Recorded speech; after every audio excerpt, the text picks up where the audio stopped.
I'm going to talk a little bit about Mars tonight because that's what's in the news. It's been a very exciting week at Mars.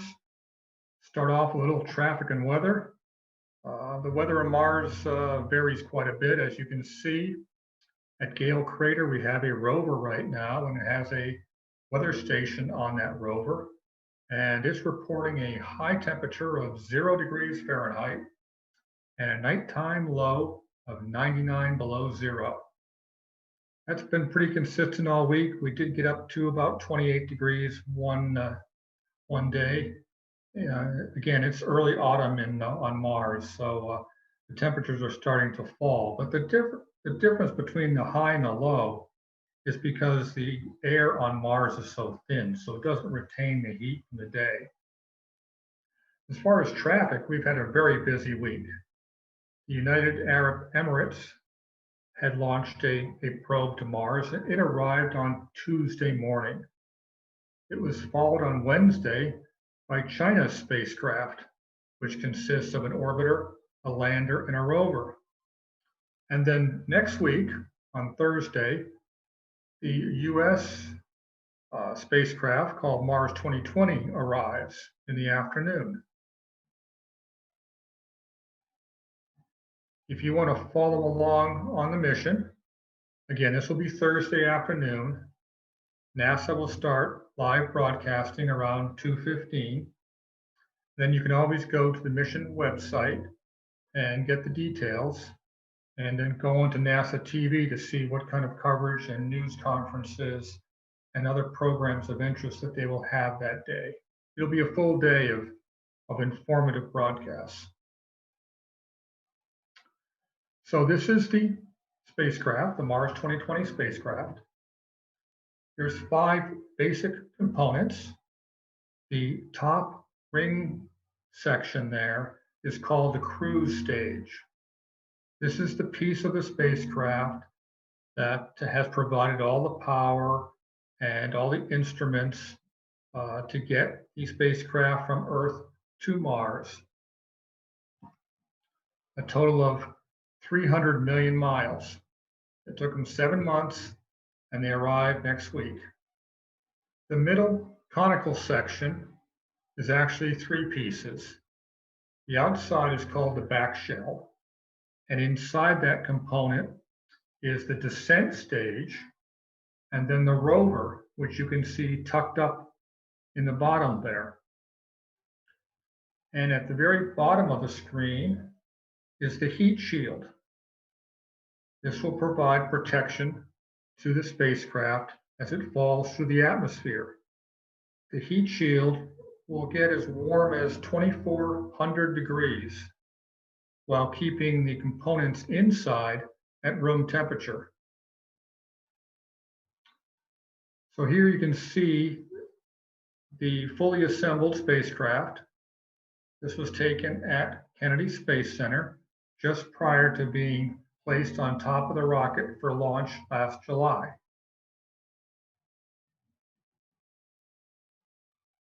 Now, on landing day, things happen very quickly. The spacecraft comes in very hot, about 12,000 miles an hour, and about 10 minutes before hitting the top of the Martian atmosphere, the cruise stage separates. From that time, when the spacecraft hits the top of the atmosphere, to the time the rover wheels hit the dirt is less than 7 minutes.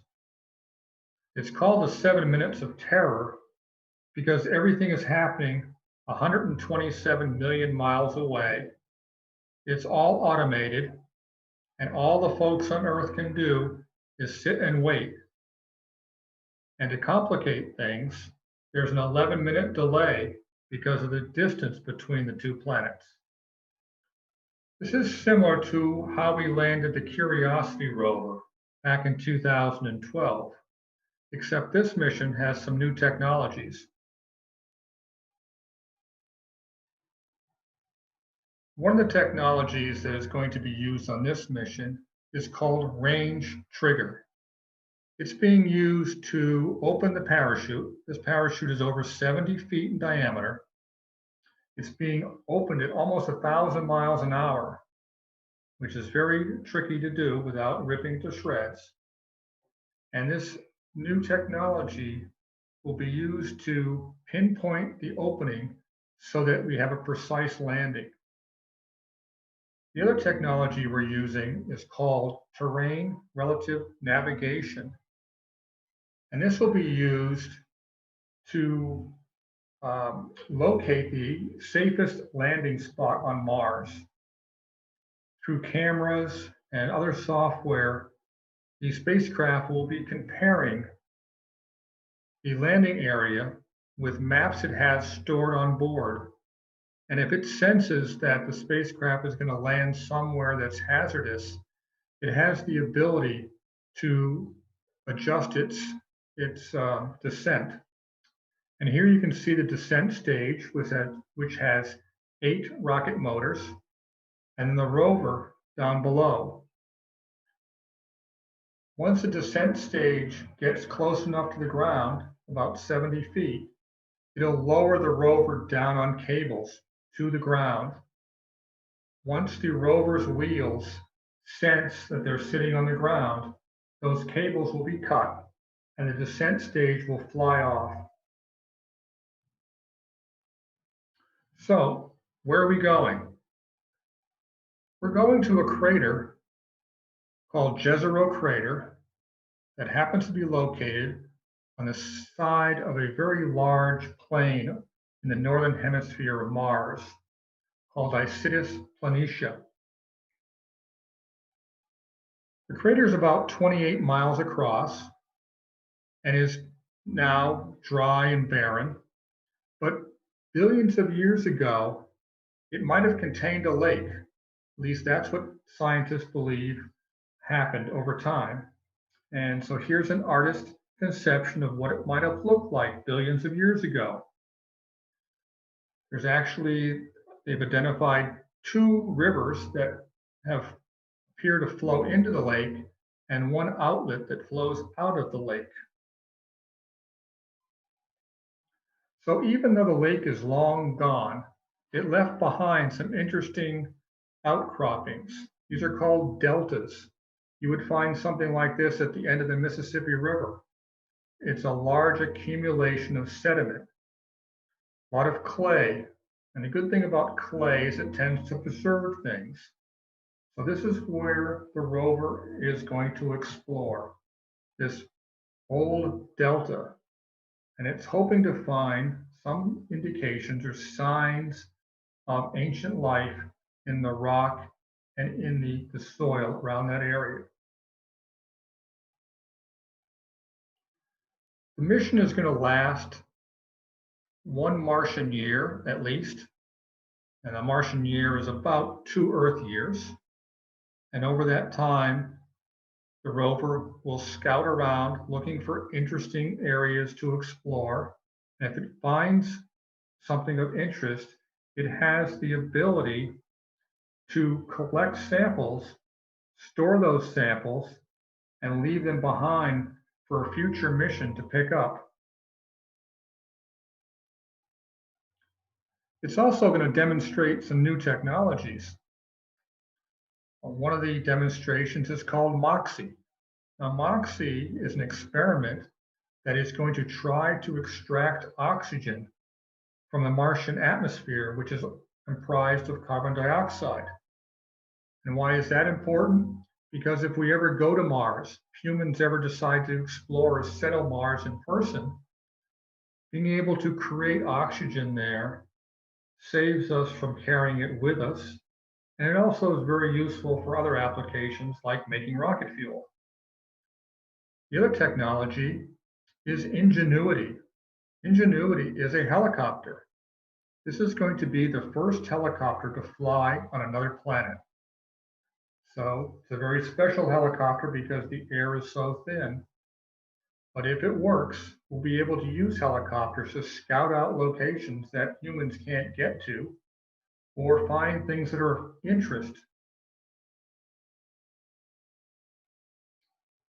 This is a NASA promo for the mission, and they have this on their mission website along with other simulations. So sit back and watch for a second.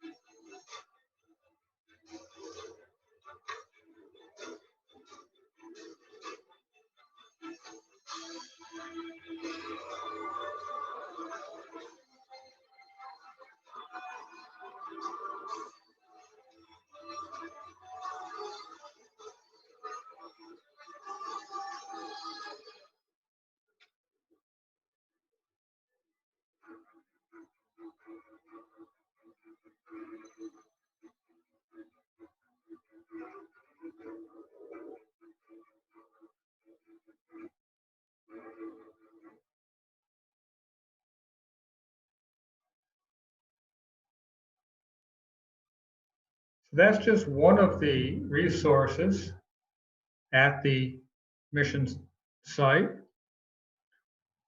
There's also interactive things that you can do, including a photo booth that you can put yourself on Mars. There's simulators and lots of information on the actual spacecraft.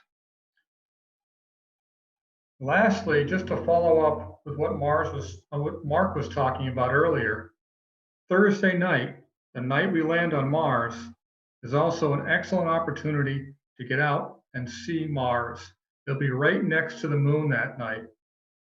So about an hour after sunset, unfortunately the weather doesn't look too good, but you'll be able to see all the objects that Mark was talking about. And while Mars and the moon appear close to each other, in actuality, Mars is 500 times further away. That's a good opportunity to be able to locate Mars by having the moon as a marker. Thank you.